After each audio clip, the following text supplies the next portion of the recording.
Hey everybody, this is MadPanda Games here, and today we're going to be tackling another part of the Tailor Tales Plus version. Now, we're on Neil's route, and we just finished Chapter 1, which categorized how they met each other. So now we're going to do Chapter 2. Let's get started, guys. I'm ready. Here I am! In front of me is a small store that used to be a jewelry store, and as of today, it is mine. Oh, we're business owners making our way in the world. This is so exciting. Ever since Grandma passed away, I had grown fond of the sewing machine she had left me behind, so I kept making my own clothes and found out it was actually quite fun. I pursued my interest and went to art school, majoring in fashion. Grandma also left me behind a large inheritance, so I could purchase my own boutique after I finished art school. Dang, that is a good grandma. Good job, Grandma. Panda! And this is it, my own boutique. I hurry and take out my keys to open up the front door. Oh, I'm so excited. It's empty. An empty large room greets me. It's stripped of any personality and it needs some touching up to do. Yep, color and more color. Oh, that looks so cool. It's taken me some time, and along with the help of my best friend Sarah, we finished up the boutique. Ooh, who's Sarah? I want to see what Sarah looks like. Ooh, Sarah! Dang, you look good, girl! She's pretty, look at her. She's just pretty. She has the eyes. Woo, I can't believe it's finished, says Sarah as she stretches out. It looks amazing. Thanks for all of your help. I'm really grateful that Sarah also lives in the same city and helped me out. We met each other during art school. Sarah majored in photography. She's been a great friend so far. Well, I'm definitely up for a break. Do you want to have a drink somewhere? Oh, sure. Do you know anything close by? I ask, knowing Sarah knows the city more than I do. Of course. It's not too far from here. We can get there by foot. Well, let's get going. I want to get drunk. We both move out, and I'm happily looking back to see my finished boutique. It's a dream come true. Yeah, it looks really nice. We make our way further into the city until we come across a cozy-looking cafe. A little further is a very modern hospital. It's nice to see I live so close to one. You'll never know when you need to go there for an emergency. Well, that's not really the first thing I think of when I'm living somewhere, like, oh, where's the nearest hospital? But you know, if that's your first priority, you do you. Oh, look at all those sweets! Me and Sarah enter the cafe. It's quite busy and lively with people having a cup of coffee or people typing away on laptops. I actually see a few people in a doctor's coat or nurse's outfit. I guess they come here to take a break. Yeah, that's kind of like this restaurant across from the nearest hospital where I live. It's called The Chic, and it has all these pitas and sandwiches, and you can just literally walk across from the hospital. It's so good, and you see so many doctors on the break there just eating. I'll go find us a seat. Why don't you go stand in line and grab me a cup of coffee? What do you want? I patiently wait in line, order our drinks, and try and find Sarah again with a tray in my hands. I can see her sitting in the back in one of the booths. I worm myself through a crowd of people, delicately balancing the tray, and almost made my way over when suddenly someone knocks into me from behind by accident. Aw, man, did we drop the coffee? Ah! I stumble forward, and the cups of coffee launch themselves off the tray. Oh, damn it. We just paid for that. Right onto a man's sleeve. Oh, that's even worse. Gah! He yells out in shock. The cups shatter on the floor, and suddenly the entire cafe is quiet. The man in front of me has his white dress shirt covered in one gigantic coffee stain. Well, that's not good. He's rubbing it and wincing in pain. I feel mortified and I rush over to him. I didn't even think about that. It's probably boiling hot. Oh, we've probably caused third-degree burns on this man. I'm so sorry, I yell out and pull out a tissue from my bag and hand it over to him. There's no need, the man hisses at me, rejecting my tissue. This is ruined. You ruined it. Geez, it was an accident. Calm yourself. It was an accident, I murmur softly. See, Celianna knows what we're talking about. The man flicks the coffee off his fingers and starts to glare at me. Seriously, dude? It was an accident. Go blame the person who bumped into us. I suppose walking straight is too much of a task for you. This was a real corniere. I have no idea what that is. I blush as I recognize the brand name. It's one of the more expensive ones. Well, then don't wear it to a coffee shop where someone could trip and fall and get coffee on you. Huh? We've both done something wrong then, okay? There's no need to insult me. It was a mistake, or what can I do to make up for it? I'm gonna be fierce. Be fierce. Yeah, there's no need to insult me. It was a mistake. I can agree that your 2 left feet are a mistake, he spits out. Damn, I know who you are, but Celianna, you just need to slap him. Slap him or go throw a cupcake or some more coffee on him. Sarah has finally come over to see what the commotion is about, and steps in front of me. Back off there, buddy. She apologized. No need to snap at her. Sarah is staring him down like a tiger protecting her cubs. The other people in the cafe suddenly stopped being interested and returned to what they were doing. Yeah, Sarah for the win. BFF, BFF, BFF. Oh, look at that face. Oh, you're asking to get slapped. Oh, I didn't mean to do this. Can I go back? Damn. I know he's saying speak for myself, but I'm gonna say, of course I can speak for myself. Yeah, of course I can speak for myself. The man gives me a snide glare in response. She speaks, he says. Look, I can pay for the dry cleaning bill, I offer. A clerk comes running up and starts picking up the broken pieces of glass from the ground. I bend down to help them, feeling obligated since it was my fault after all. It wasn't your fault, someone ran into you. I don't have time for this, the man says. Then he briskly walks away. Geez, he's a jackass. Don't pay him any mind, Celianna, says Sarah. That's just how some city folk are. Rude and obnoxious. Okay then. I bite my lip and help clean up the mess I made. I feel pretty embarrassed by the encounter, but me and Sarah stay at the cafe once we are offered free replacements. Sweet, free coffee. I'm glad they didn't ask me to give them any sort of compensation for breaking their cups. No, that's how you do it in a coffee shop. They're nice. They're nice. Putting the event to the back of my mind, me and Sarah talk about our lives and what's going on. Sarah's excited about a new camera that she's getting, as she's a professional photographer. She's waxing poetry about all of its features and then suggests we should hold a photo shoot with my designs. Oh, can we please do? This way she has some pictures to fill up her portfolio and I get to use them for my own advertising purposes.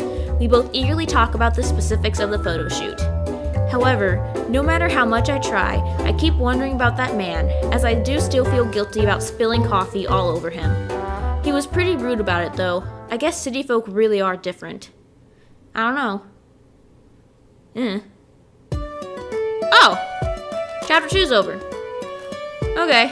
Do I want to decorate or do I want to... You know what? I'm going to do Chapter 3, and then after that, in the next episode, I'll probably make an outfit. So let's go Chapter 3.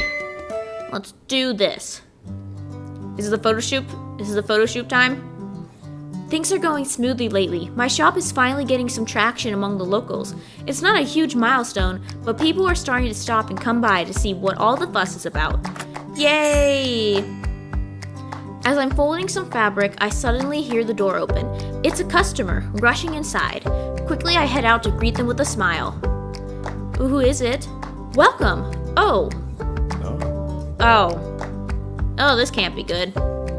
It's that person I bumped into and spilled coffee all over his shirt. That's probably why he's here. I hope he isn't just here to mouth off to me. Are you here for the dry cleaning bill? I asked, a bit unsure. Wait, how did he find me anyway? Yeah, I don't think it's for the dry cleaning bill. He stammered, suddenly taken aback by the question, as if he wasn't prepared to meet me here. Ah, yes. Exactly why I came here. To this quaint little shop of yours. His voice is dripping of sarcasm. Geez, buddy. The man straightens his back while looking around the store. He puffs out his chest and clicks his tongue disapprovingly, as if he's judging every square inch of it and it's not up to standards. Well then leave! We don't need your business! There's a scowl on his face and he frowns at my layout of the store. Just that small little act made me ready to defend my shop at a moment's notice. Yeah! After a little run-in the other day, I was forced to dispose of the hideous mess you made that was once called a satin dress shirt, and order a new one. The man continued. Okay? That wasn't necessary, I gulped. I could have paid for the dry cleaning, or even have made you a new one in return, as an apology for ruining your previous one. Don't be obtuse, creating an entire new one when you can simply buy another instead. The man lazily flicks his wrist at me. What's done is done. However, now we have come to the issue of payment. Suddenly, his mouth stops moving. He's noticed a bunch of framed pictures behind the register. They're some of my childhood pictures. I treasure them quite a lot, so I proudly display them. I'm not sure why he stopped to stare, but he takes a few steps closer to investigate. I'm almost convinced he is going to nag about my choice of wallpaper or framing for the pictures, until I notice he doesn't have a scowl on his face as he did before. Do you like my pictures? I ask instead.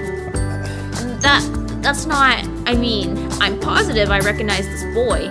He trails off. He's looking at a certain picture of me back from when I was around 8 years old and going through a tomboy phase. I know I look boyish, but for him to mistake my childhood picture as that of a boy makes me feel a little abashed. It is a common mistake though. I quickly shake my head to reel in my embarrassment. That would be me. No, it's not. He scoffs, completely disregarding what I said. I'm fairly sure that's a boy, and I've met him before. Taken aback, I blink at him. Met me before? Huh? What do you mean? It's coming back to me. Is it your brother? He asks, but then continues without waiting for an answer. I can see the resemblance. I'd almost forgotten what he looked like. The corners of his lips are curled up a little as he says this, which actually looks rather nice on a face that so far has only been scowling at me. Still, I'm so confused, so I prod him for some answers. Who are you? And what do you mean by you've almost forgotten?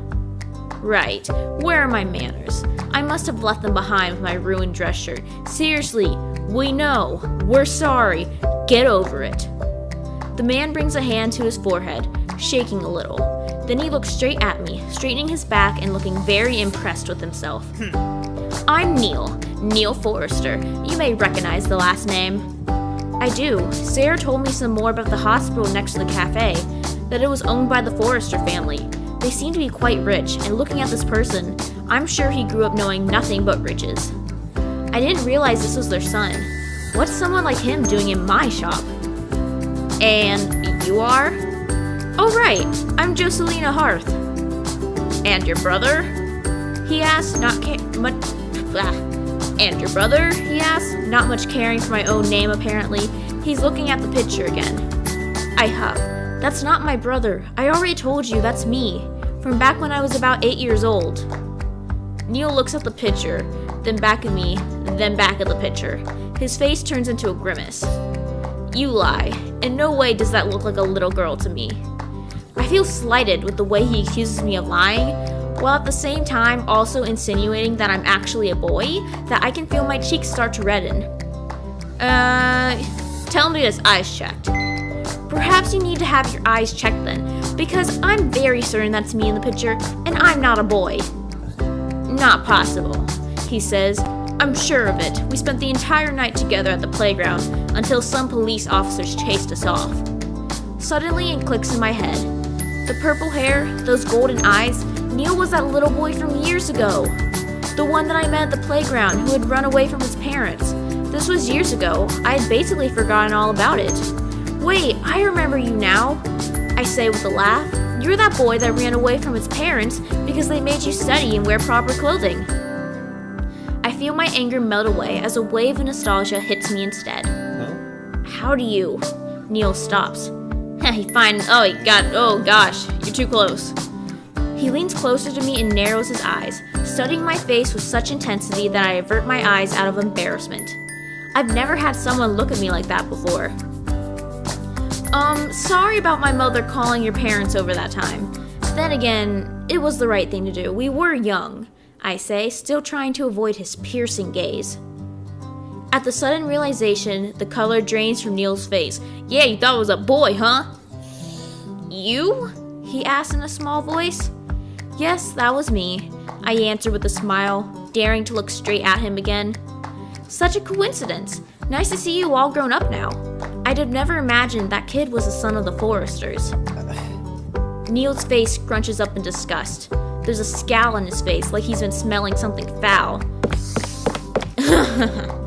Ugh. Neil's face suddenly turns bright red, and he doesn't waste a second to dash out of the store. The door slams shut, leaving me utterly confused. Oh yeah, even though we thought we were a guy, that face, that fills me with so much joy. He was so haughty. And then we just made him fall to the ground. Okay. And then, well then I guess I will save here. And then I will make an outfit probably in the next episode. So let us save. Let us save. Yeah, I wish to save. I'm just trying to see. Let's do manual. Yep, okay, so I saved it. So I'm gonna sign out now. This is MadPanda signing out. If you like my content and you wanna see more content like this, please remember to leave a like, comment, and subscribe. And don't forget to hit that bell for notifications. Once again, this is MadPanda signing out. See you later, guys.